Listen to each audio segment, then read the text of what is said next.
गौहर अली साहब, तोशाखाना का जो मामला है, इस्लामाबाद हाई कोर्ट ने 4-5 रोज पहले इसको सेशन कोर्ट में भेजा और कहा कि 7 दिन के अंदर आप फैसला करें कि क्या ये मामला काबिल समात है या नहीं। री एग्जामिनेशन के लिए भेजा गया था और आज सेशन कोर्ट ने यह फैसला किया है कि ये काबिल समात है और 12 जुलाई को उन्होंने समात मुकर्रर की है। गवाहान के बयानात लिए जाएंगे। आपने इस हवाले से कहा कि अफसोसनाक है और इंसाफ और कानून का कत्ल है। क्या वजह है कि आपने ये स्टेटमेंट दिया? ये मामला हम देख रहे हैं कि सेशन कोर्ट में नवंबर से चल रहा है। इमरान खान ने बहुत दफा इस्तिस्ना मांगी है, फर्द जुर्म आयद जिस वजह से नहीं हो सकी, अब फर्द जुर्म भी आयद हो गई है, काबिल समात भी करार दे दिया गया है। आपके क्या एतराजात हैं इस पर? देखिए, जहां तक इस बात का ताल्लुक है कि फर्द जुर्म आयद हुआ है तो फर्द जुर्म तो हम नहीं मानते, क्योंकि ये फर्द जुर्म जज साहब ने आले जोन कर दिया था, कभी इसको रीड आउट नहीं किया था कोर्ट को, उसके हमारे सामने कभी रीड आउट नहीं किया था। इमरान खान साहब से इस पे दस्तखत नहीं लिए गए थे, ये वो पुलिस लाइन में था जो जज साहब ने खुद कर दिया था और उसी की बिना पे हमने जज साहब के खिलाफ दरखास्त हाई कोर्ट में फाइल की है कि ये जज साहब हमारे केस की सुनवाई न करे और ये किसी और सेशन जज साहब के पास चला जाए। और वो मैटर भी इस्लामाबाद हाई कोर्ट में अभी तक ज़ेर इल्तिवा है। उस वक्त जिस वक्त 8 जून ये जिस वक्त टेकअप हुआ 12 मई को, तो 12 मई को हमें जिस केस में स्टे मिला था तो इस केस में भी स्टे मिलना था। चीफ जस्टिस साहब ने फरमाया था कि ये चूंकि सेम मैटर है ट्रांसफर वाला, इसलिए मैं एक साथ चलाऊंगा। अब सिर्फ ये कि जो अदालत के सामने हम पेश हो गए थे तो हाई कोर्ट ने जरूर ये ऑर्डर किया है एंड विदाउट प्रेजुडिस कि हमारी उस हाई कोर्ट की ऑर्डर पे क्या रिजर्वेशन है। हाई कोर्ट ने ये जरूर कहा था कि आप इसका फैसला करें विद इन 7 डेज। अब ये केस ऑलरेडी फिक्स था 8 तारीख के लिए। जज साहब ने इसको पहले करके 5 तारीख ऑर्डर कर लिया, 6 और 7, आज तीसरा दिन है उनको की हियरिंग की। मैंने उनसे सिर्फ इतनी वो रिक्वेस्ट की कि योर ऑनर आपको हमें पहले सुनना चाहिए। उसकी रीजन यही है कि हमारी रिवीजन हाई कोर्ट ने अलाउ की और आपके सामने इसको रिमांड कर दिया और आपके ऑर्डर के बारे में हाई कोर्ट की ऑब्जर्वेशन ये कि आपने हमारी जो सबमिशन है उसको सही सुना नहीं है और उस पर सही फैसला नहीं किया, लिहाजा पहले तो हमें सुने। लेकिन अगर आपने हमें नहीं सुना और आपने इलेक्शन कमीशन को सुनाए तो फिर एटलीस्ट हमारा राइट ऑफ रिबटल है। अभी आपके पास 4 दिन और है, आपने इसका फैसला करना है 12 तारीख को, लिहाजा मेहरबानी। लेकिन अभी जो 3 दिन से समाअत जारी थी उसमें आप लोग बार बार ये दरख्वास्त कर रहे थे कि इसको मुलतवी किया जाए, आपकी ख्वाहिश थी 12 तारीख तक मुलतवी हो जाए, जबकि हाई कोर्ट ने 7 दिन दिए हुए हैं। तो क्या वजह है कि ख्वाजा हारिस साहब भी नहीं पेश हो रहे थे, इमरान खान साहब भी नहीं पेश हो रहे थे? जो भी आपका रिबटल है वो आप दे देते इन 2-3 दिनों में। जहां तक इमरान खान साहब के पेश होने का ताल्लुक है तो वो तो ऑलरेडी नोटिफिकेशन के हिसाब से इमरान खान साहब F8 कचेरी में नहीं पेश होते, तो वो तो कोर्ट ने हमें इस्तिस्ना दिया हुआ, उसका इश्यू नहीं था।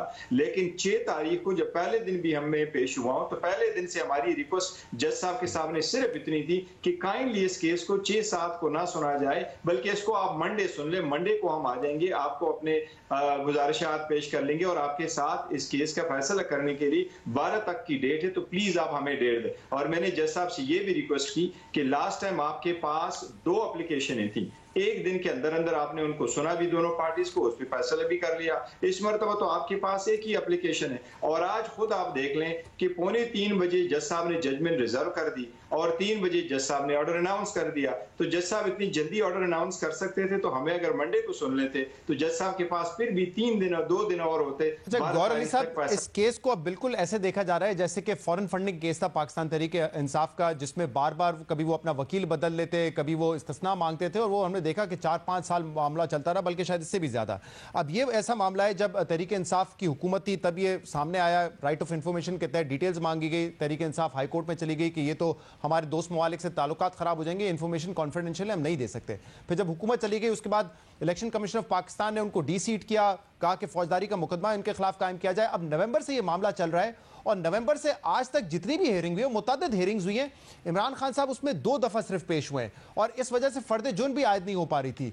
तो बार बार आप लोग तारीखी हरबे इस्तेमाल कर रहे हैं, जबकि इमरान खान इस केस के हवाले से कहते थे कि ये तो बेबुनियाद केस है, जिस दिन इसका ट्रायल शुरू हुआ ये केस तो बाहर उठा के फेंक दिया जाएगा। तो अगर इतने कॉन्फिडेंट है कि इस केस में कोई मेरिट ही नहीं है तो फिर केस लड़े, बजाय इसके कि टेक्निकल बुनियाद पे आप लोग इस्तिस्ना मांगते रहें। बेशक मैं भी यही बिलीव करता हूं कि ये केस ऐसा ही है, जिस वक्त ये टेकअप होगा, मेरिट पे फैसला होगा, अभी तो लीगल आर्गूमेंट से तो ये केस बाहर फेंका जाएगा। जहां तक उसके पेश होने और ना पेश होने की बात है तो ये केस नवंबर में जरूर आया था, लेकिन इमरान खान साहब को सबसे पहले 15 दिसंबर को नोटिस इशू हुआ था और कोर्ट ने खुद इसकी हियरिंग रखी थी 7 जनवरी को, क्योंकि उस वक्त वजीराबाद के वकूए की वजह से इमरान खान साहब साहब हॉस्पिटल में थे और डॉक्टर की एडवाइस पे थे तो पेश नहीं हो सकते थे। हमने एप्लीकेशन सबमिट कर दी थी और उसकी सबसे पहले जो हियरिंग थी वो 28 अक्टूबर को होनी थी, जिसकी वजह से खान साहब इस अदालत में पेश नहीं हो सकते। और उसके बाद जब डेट हो गई तो इसके बाद हम जब एप्लीकेशन हमने सबमिट कर दी तो उस एप्लीकेशन पे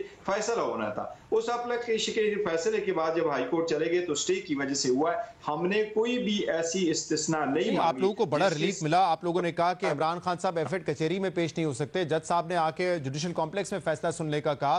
फिर जिस दिन फर्द जुर्म आयद होनी थी, इमरान खान साहब अपने बड़े काफिले के साथ पहुंचे, वहां हंगामा आराई हुई, गाड़ी में उनसे जो है ऑर्डर शीट गायब हो गई, गाड़ी में उनसे हाजिरी लगवाई गई और फिर यह कह दिया गया कि फर्द जुर्म आयद नहीं होगी, पहले फैसला ये होगा कि ये काबिल समाअत है या नहीं। तो इस केस में बहुत इमरान खान साहब को रियायतें भी मिलती रही है ना? नहीं, ऐसी बात नहीं है शहजाद साहब। चोरी जो गायब होने वाली बात है वो तो बात ही कुछ और थी। वो फाइल भी मेरे साथ थी, वो कौन से लोग गायब कर चुके थे वो भी आपके नोटिस में। लेकिन ये मैं जरूर कहूँ, ये हर बंदे का, हर अक्यूज का एक राइट है कि पहले जब कंप्लेंट आ जाए वो आईनी कानूनी हक रखता है कि कहे कि उसके खिलाफ ये कंप्लेंट चल सकती है कि नहीं। हमने दोनों एप्लीकेशन गुजारी दी और यही तो रीजन है कि हाई कोर्ट ने टू द सम एक्सटेंट हमारी इस वर्जन को एक्सेप्ट के नीचे भेजा कि ये मैटर जरूरी है और कोर्ट इसको दोबारा। तो गौर अली साहब, अब ये बताइएगा कि अब इस ये 12 तारीख को केस फिक्स हो चुका है। अब फर्दे जुर्म तो 10 मई को हो लग गई थी, तो क्या अब ये केस आगे चलेगा और आप केस के हवाले से मेरिट पे बात करेंगे या अब भी किसी फोरम पे इसको चैलेंज करेंगे? क्योंकि जो हाई कोर्ट का फैसला था वो तो ऑलरेडी आप लोगों ने सुप्रीम कोर्ट में चैलेंज किया हुआ है। जी, जो सुप्रीम कोर्ट में हम चैलेंज कर चुके थे, जिसकी लाइट में ये ऑर्डर नीचे आया है, तो ऑब्वियसली वो तो हमारा वो करेगा और हमें उम्मीद है सुप्रीम कोर्ट इसको मंडे या ट्यूसडे को सुनेगा। और अगर सुनेगा तो ये ऑर्डर भी उसके साथ खत्म होगा। लेकिन जहां मौजूदा ऑर्डर का ताल्लुक है, जिस जज के खिलाफ आप एप्लीकेशन दे दे कि ये जज मेरा केस नहीं सुन सकता, उसको चाहिए कि खुद अपने आप को रिक्यूज करे। तो मैं समझता हूँ आईनी कानूनी तौर पर ये ऑर्डर सस्टेनेबल नहीं है। आल्दो हम इसको चैलेंज कर सकते हैं दोबारा हाई कोर्ट में, लेकिन जो पहले से हमारी एप्लीकेशन पेंडिंग थी जिसमें चीफ जस्टिस का अपना ही कहना यही था ओपन कोर्ट में। मैं आता हूँ जरा इस पे रिक्यूज वाले मामले पे, लेकिन जज हुमायूं दिलावर साहब से क्या इशू एग्जैक्टली? क्योंकि इससे पहले जफर इकबाल साहब थे जिनको हटा दिया गया, लेकिन उनके हवाले से भी हमने देखा सोशल मीडिया पे उनका नाम लिया गया, उनकी तस्वीर, उनकी फैमिली की तस्वीर जो है वो लगाकर प्रोपेगेंडा किया गया, जिसके बाद उन्होंने फर्द जुर्म आयद करनी थी और फर्द जुर्म पीछे रह गई और उन्होंने कहा कि केस मेरिट पे सुना, क्या केस काबिल समाअत भी है या नहीं, उस पर पहले हम फैसला करेंगे। तो ऐसा तासुर मिला कि उनको भी दबाव में लाने की कोशिश की गई। अब इन जज साहब से क्या एतराज है एग्जैक्टली? नहीं, उसको भी दबाव में लाने की हरगिज कोई ऐसी कोशिश नहीं की गई और मैं तो खुद भी कभी नहीं समझता कि जजेस को दबाव में लाया जाए। मैंने तो आज भी ओपन कोर्ट में जज साहब को कहा, जब जज साहब ने ये ऑब्जर्वेशन दे दी कि इस केस पे नजरें हैं पूरी दुनिया की, और कल ऑब्जर्वेशन दे दी थी कि मुझे इसलिए फिक्र है कि अगर एक जज के ACR पे आ जाए, तो कल भी मैंने जज साहब से ये रिक्वेस्ट की, आज भी किया कि योर ऑनर आप आईन और कानून के मुताबिक फैसले करें और अब सब प्रेशर से आजाद होकर फैसले कर लिया करें।